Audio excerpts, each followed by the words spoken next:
My name is Grecia Nevares, and I'm going to talk about the reading Curing the Cancer of Corruption. Well, first of all, sorry for being in pajamas, but it's really comfortable be like this. Based on that reading, I'm going to talk about the things that we saw on this semester in this class, and I'm going to start giving you an introduction of what we saw. I have to be really brief because I have like 3 or 5 minutes to do this. Well, in this course, we see the elements that confirm the system in economic and social aspect. We start with the family, then we see the labor sphere, the educational system, and then we end with the government. In the family aspect, we saw that the family has to cover basic necessities such as affectivity, socialization, sexuality, and reproduction to give to the society people that can produce and generate productive elements. The educational system creates good skills development, which are the set of skills, knowledge, and attitudes. This system works together with the family aspect to prepare the people to be productive. In the laboral sphere, we saw the production, consume, distribution, and the change of the products to cover that basic necessities.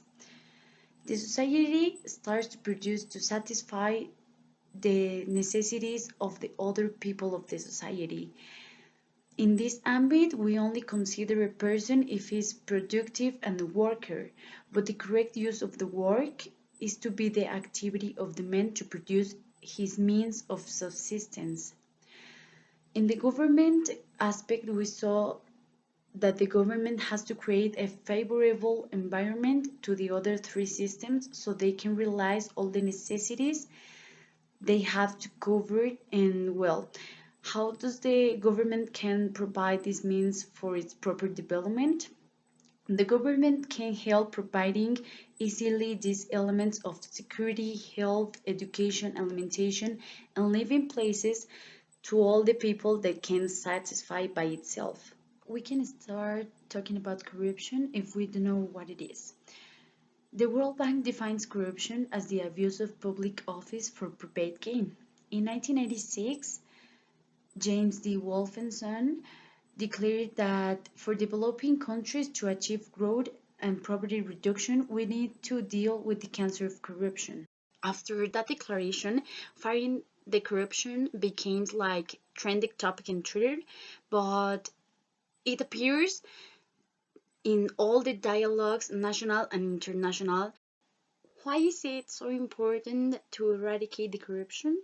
Well, in my opinion, I think it's really important because the corruption affects people everywhere in every aspect of his life, like in different forms, in different types, in different aspects. It presents in everything.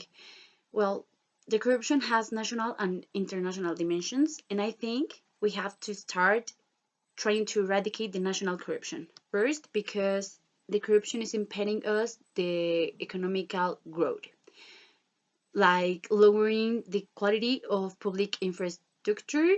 Oh my god, and services. Well, we know that the funds that was intended for the public goods are diverted to other people or to other campaigns, but we know that's a lie. Completely lie. The corruption gives us political and social instability, a low national and foreign investment, and obviously it is perpetuating the poverty. The most important problem here is that, as I mentioned previously, the government has to provide all the facilities or services to help to develop correctly all the other systems. And what happened when the government present corruption, like systemic and grand corruption? The systemic corruption occurs when the corruption is in all of the levels of a society. And the grand corruption is when a minister, a head of state, or an official is involved in the corruption, preferring or serving the interest of a group of people, a politician, even a criminal? Well, answering the question about what happened if the government is involved in any type of corruption, well, obviously the government doesn't provide the services and facilities, and obviously the family, the laboral sphere, and the educational system can't be developed as they have to be. They can achieve its functions efficiently. Not everything is the government's fault. We have to start thinking about the things we do. Okay? An example of corruption could be when you pay a bribe.